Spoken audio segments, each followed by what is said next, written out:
Greetings to Dr. Hu. I'm Hui En. I'll present about my individual assignment.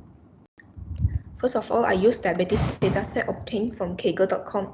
The data is collected from females of ages 21 and above and of Pima Indian heritage. This is to predict whether a patient has diabetes.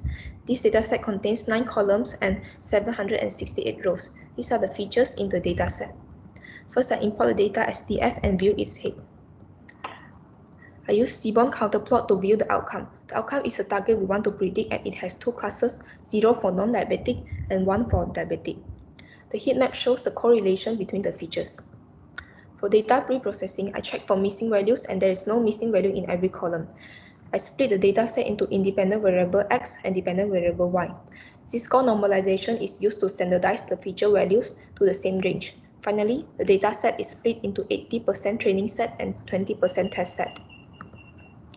In model building, logistic regression and SVM are used. In logistic regression, the parameter and investigate is C, the regularization parameter. In model 1, C is 1, and in model 2, C is 0.01. The accuracy of model 1 is higher than that of model 2 because model 2 has smaller C value with stronger regularization, and it might cause overfitting to the training set. In SVM, the parameter investigate is gamma. In model 1, gamma is 10, and in model 2, gamma is 0.01. The effect of gamma is that high gamma only uses support vectors which is nearest to the hyperplane, and vice versa for low gamma. The accuracy score of model 2 is higher than model 1 because smaller gamma value takes into account more support vectors which are further from the hyperplane, giving them considerable weight and getting a smoother hyperplane. In contrary, model 1 with higher gamma takes into account only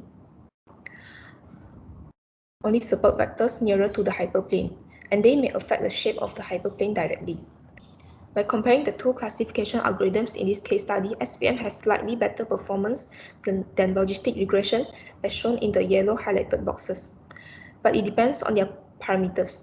Logistic regression is efficient when dataset has linearly separable features, but it might overfit in high-dimensional datasets. For SVM, it is effective in high-dimension datasets, but it requires large amount of time to process for larger datasets. Since the dataset used is quite small, only contain 9 columns and about 700 rows, the two algorithms give similar result. We can further improve the model by tuning the hyperparameters using grid search method, where we can find the most suitable parameter from different combinations of parameters. That's all from me. Thank you.